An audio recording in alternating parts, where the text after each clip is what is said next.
Okay, Brian, we've just won a penalty shootout. This is like uncharted territory as a Spurs fan, isn't it? It really, really is. It really is. But you know what? Great penalties we took. Yeah. Some bad ones from Wolves. Bad ones. But let's face it, we're in the second round, or whatever round it is. Yeah. It's a win before the North London derby. And a good performance. Yeah, it was a good performance. Well, should we talk about the first half? Because I thought the first half was excellent, wasn't it? You were waxing lyrical about it. I was. I mean, it looked like Taggy had been given that free role we were talking about earlier, and he was running the show. Once again, he was running the show. I know we saw in the comments with the goal we conceded, but he was superb. And Brian Hill. Yeah. Brian Hill, the movement between them two was fantastic. And I think overall, the first half, I don't think there was a bad player on the pitch. No, I don't think there was. No. I'm trying to think if there's any mistakes. I can't think of many. No. I think, Tanganga, some of the things he did on the ball, I haven't even seen before from any footballer. As I mentioned, sorry, Tanguy, not Tangang. Tangang was a bit ropey actually, not Tanguy. Sorry, Tanguy did a couple of things. He did one thing where he trapped the ball underneath his studs whilst he was sprinting, and it just stayed under his studs. It was absolutely spectacular. He looks like one of those things. You know, you have the flick books when you just go through the pages. It was, he was absolutely superb. Yeah, he was superb. Hill was obviously getting in between the lines quite a lot. He's the busybody in between the lines. We looked very composed. We actually had Wolves pinned back in their own half for the majority of that. They had little spells, didn't they, where they started to get on the ball a little bit towards the end of the half, I think it was. Yeah, but I mean, they got their first goal, and then after that, they literally it was a role reversal from when we started. Then when it flipped, they obviously got the sucker punch goal, didn't they? And it really felt against the run of play. It really was a sucker punch goal, wasn't it? It was completely against run of play. Like we were saying before, I don't know why Taggy was even defending there. Yeah, I don't see why you didn't have a Dele or someone who's got a bit of height. He didn't do it against Chelsea, did he? But would you, if I gave you the choice to mark someone who's great at heading, would you put a 6 foot Dele on them? Yeah. Or a 5 foot something under Bele? Yeah. Who, let's face it, especially seeing that Dele has been working on his fitness, he'd be able to outpower some people.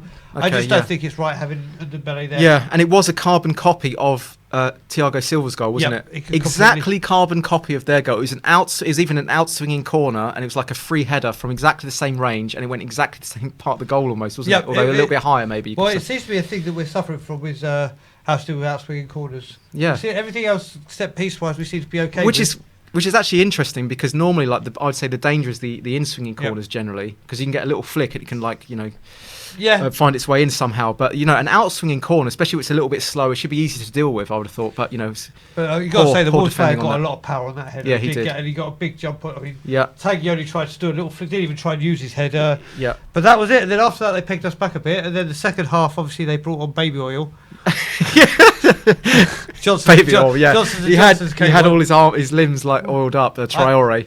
Honestly, he could have solar powering off the lights. It was. Now I know you don't think he'd be good for Spurs, but you could see he was causing trouble, couldn't you? He does cause trouble. Let's face it, he causes trouble wherever he goes. He always will. He's a freight train, isn't he? Yeah, and he had that one cross that thank God no one was out. Right at the end, I think Romero just got a last minute. Is that the one you mean? Yeah, last minute block on it, interception. No, last minute. You know when they did the second? Yeah, when just. Oh, that was before as well. There's another chance. When he just rolled Davison Sanchez like. That's right. Yeah. And it got to the point I think the Wolves players also. You don't know if it's going to be a great cross with him because his end product. Yeah. Everything up until his end product. Yeah. Is sensational, and I think the Wolves players don't know whether to think, okay, it's Traore, I'm going to run onto that, and is he going to get it in there? Yeah. So I think if he can work on his final, which has always been his technique's not great, is he? Yeah. But he's a nuisance. He's a real nuisance. You could see we're almost doubling up on him a little bit. And it was Brian Hill that was. And Hill, surprisingly. Hill was the one that was actually knocking him off the ball almost and getting the ball out of play. 2 or 3 tackles. You couldn't have more of a mismatch there, but actually he was doing it, and then Skip was flying in with a few tackles as well. Exactly. Okay, thanks. We've got some super chats coming in. Please keep those coming in. I'll read that out in just 1 second. Overall, that second half, though, it did feel as though Wolves they had their tails up for a lot of that second half. We were trying to, this is my favourite expression, weather a few storms. Yep. But I still fancied us in that second half. And I still fancied we could create something. Ndombele obviously slowed up a little bit as he does, past 50th, 60th minute. So we weren't seeing as much of him on the ball as we were first half. So there wasn't that sort of that magic in the middle there to make something happen.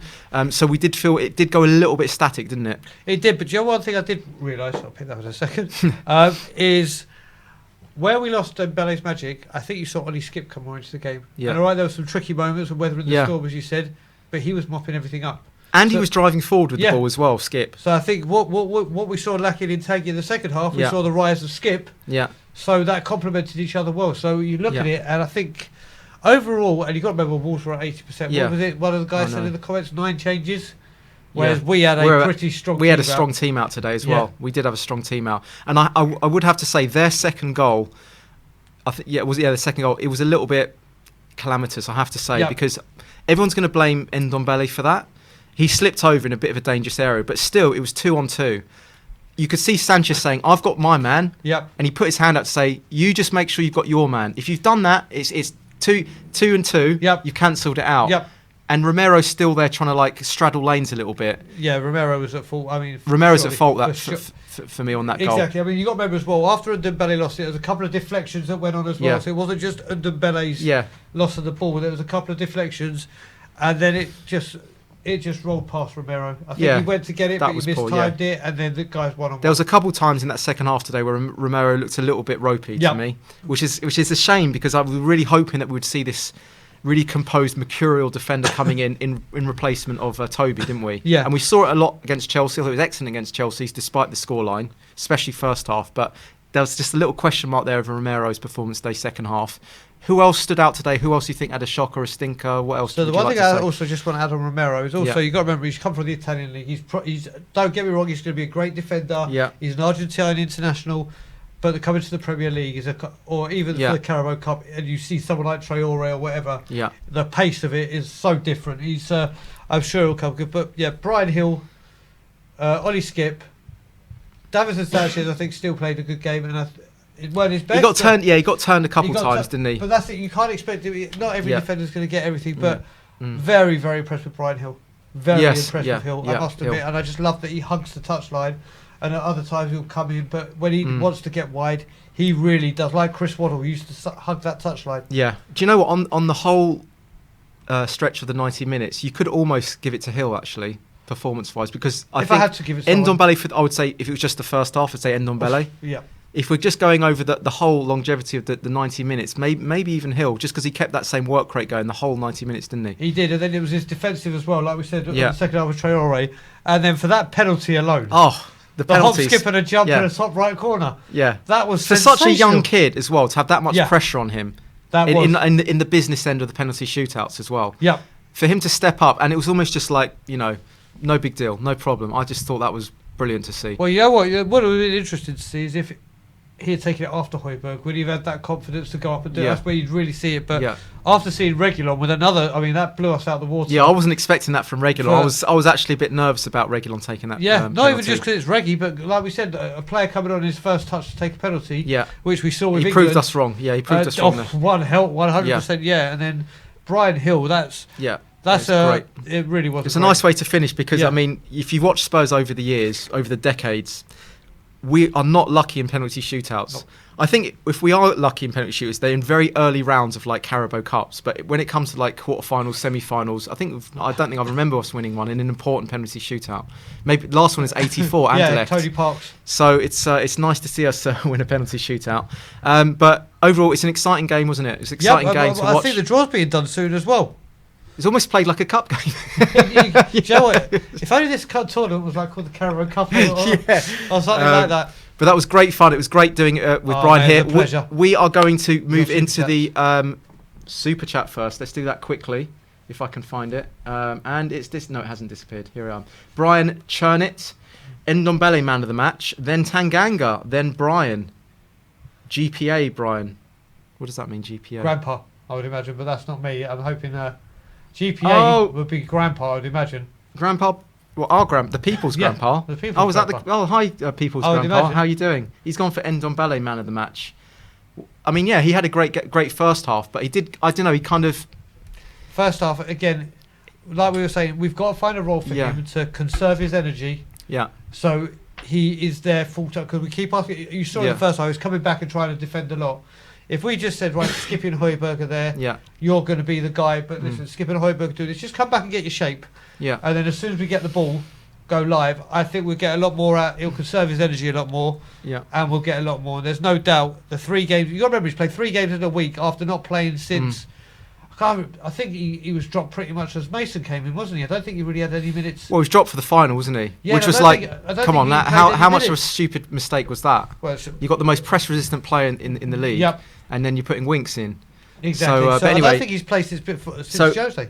Yeah, so he's coming back in. He's played 3 games in a week, and he did 90 minutes today. Yep. So this is really good to see from Ndombele. A lot of people were saying he was at fault for, 2 of the goals.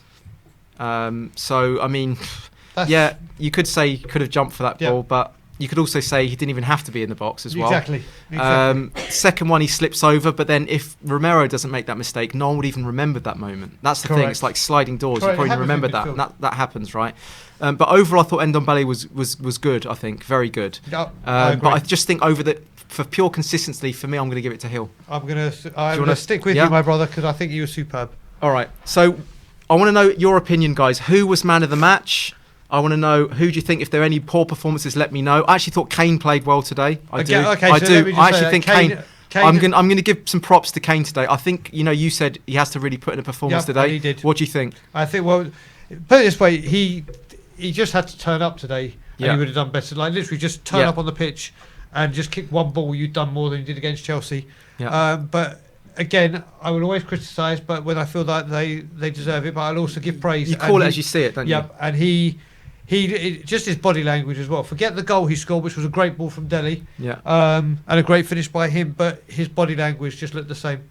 Yeah. Just looked better. Sorry, better, not the same. Yeah, it looked better. And I believe David Harris's theory is right. If Kane has a haircut, he's going to have a good game. So. Is that what he says? Yeah, apparently so. Yeah. The Godfather has called it. Yeah. So apparently we need to get him in the hairdresser on Saturday again. Again.